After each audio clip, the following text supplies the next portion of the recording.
What's up, everybody? Maddie LeMay from Facebook, 5Gen4R from Instagram.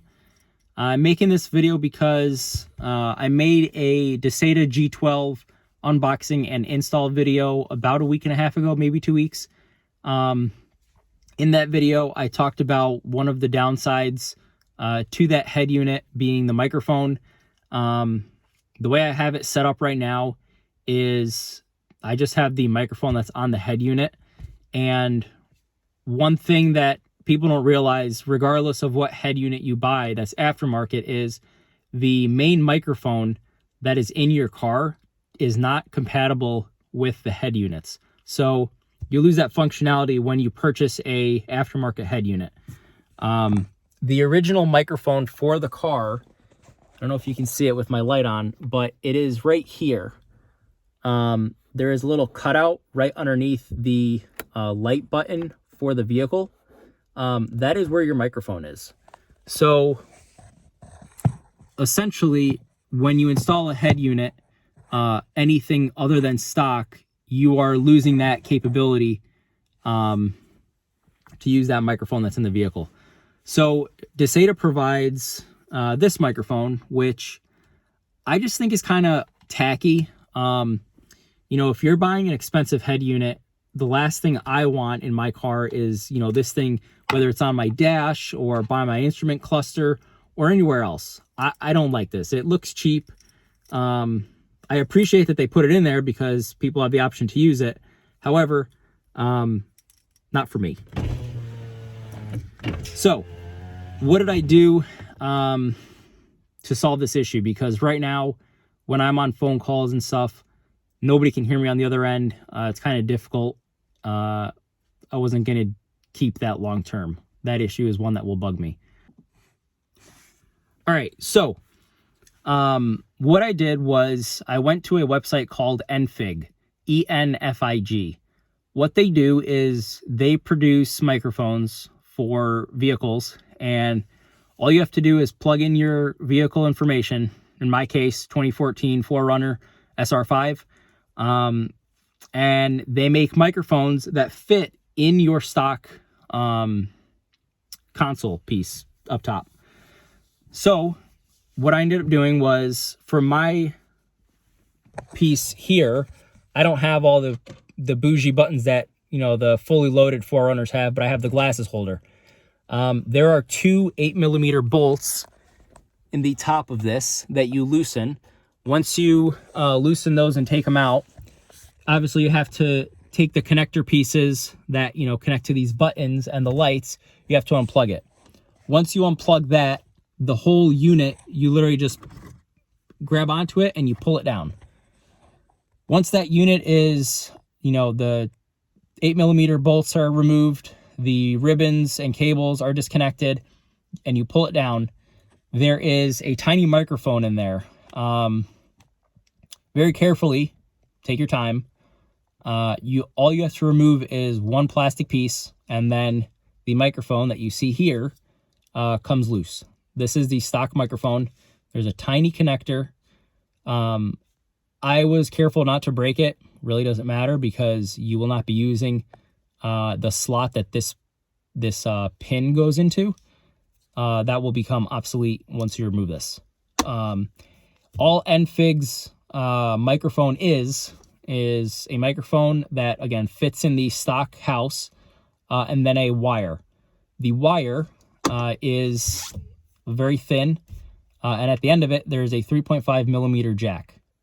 All right, guys. Once this was removed and the microphone from Enfig was installed, again, it goes right here. Once that microphone is installed, before you close this up, what you do is you want to pull the cable through the headliner and just let it hang right here. You can then push it. You can connect all the connectors again, push it back into place, and then put those two 8mm bolts that are located behind the visor or the glasses case, and other people's instances where the buttons are here. And you can get that all closed up. Now the aftermarket microphone is in here, you're good to go. Then what you want to do is you can even use the Dasaita prying tool that they sent with this head unit. You want to just push it along the headliner, okay? In my case, I went down the left-hand side, and then when I got to here, I took the prying tool and I just pushed it down. Just kind of tucked it, you know, it's probably about right here. And then I opened my car door, got out, and this weather strip, just pull it down. See the wire right there? You want to literally just run it from the top of the pillar all the way down to right here. Again, I'll pull the weather strip so you guys can see.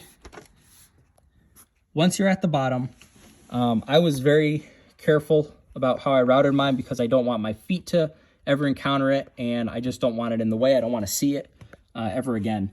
So I grabbed 2 zip ties, and there's a spot for a zip tie here, as well as a spot for a zip tie here. And the wire is right there. So it is routed all the way down. And then once you get to over there, there is an opening right up here. You can see the wire. And essentially what I did was I removed these 2 pieces, as well as the temperature control gauge, and I tucked the 3.5 millimeter jack. I haven't done anything else because I was waiting for a part, and I just received it. It is the piece that is necessary to connect the microphone to the Enfig microphone and jack. The reason why is Dasaita's head unit has this type of a connection, and can't really do anything with that. So I reached out to Dasaita and got my hands on this thing. So again, it has that connection piece, and it's got 2 3.5 millimeter jacks. One says remote control, and then one says microphone. So obviously we're going to plug it into the microphone. So now I'll show you what I'm going to do in the vehicle as far as getting this connected. It's super simple. Should take maybe like, I don't know, 4 or 5 minutes. So let's get this installed, and then let's see how the microphone quality works.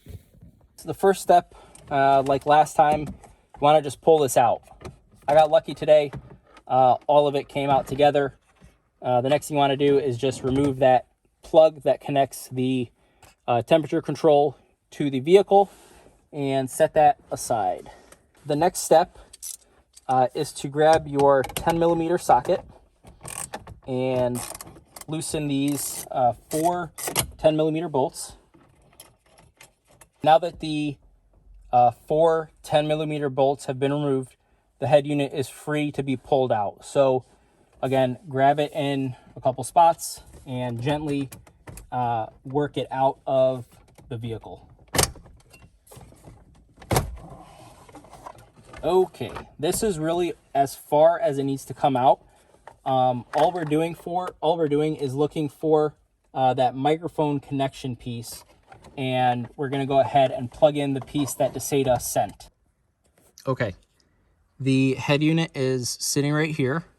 If you look right here where the old microphone that Dasaita provided and trace it up, it goes to this spot right here.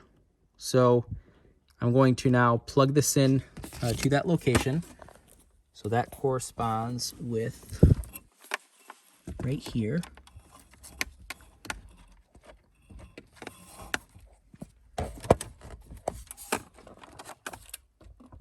Okay, that's plugged in.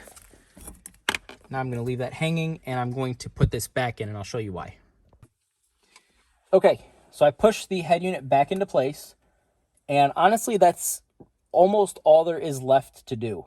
You take the head unit out, you put the adapter that Dasaita sends you, and this is the 3.5 millimeter jack that connects to the Enfig microphone up top. Again, we said that the black is for the microphone, so it's as easy as plugging that in, taking the excess wire, and then tucking it back behind the head unit so that it's not in the way of anything. And then taking those 4 10 millimeter bolts and connecting those to the head unit again to secure it. The 4 bolts have been resecured to the head unit. The next step is to take the temperature control as well as the side pieces, get that plugged in, and then push everything back into place. And once that is done, you are good to go. So that's plugged in. Now I want to line the base up of this thing.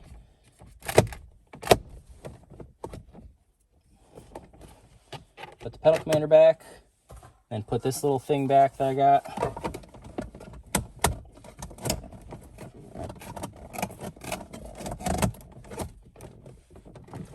All done.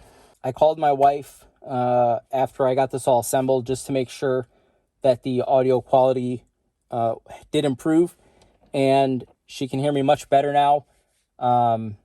Way better than how it was without the microphone that Dasaita provided as a supplement to this microphone. So as far as I'm concerned, it's a win. My car now looks stock as far as microphone goes, but it has an aftermarket head unit that's compatible with it.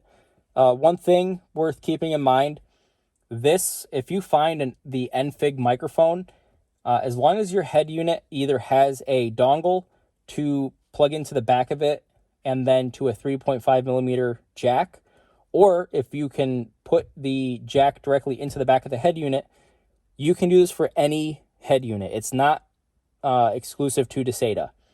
So keep that in mind. I'm going to provide a link for the microphone that I purchased, as well as a link for the adapter that Dasaita provides, so that if anybody does purchase the G12 or the G12 Plus and they do not want to have the aftermarket microphone that they provide, and they want to use the stock space for the microphone, then they can go ahead and get those two pieces, spend maybe 20 minutes wiring everything and getting everything hooked up, and be good to go. So I really hope this helps. This just makes this head unit that much better. Really looking forward to phone calls using this head unit now while I'm driving. So thanks again, and subscribe and like this video. See you guys.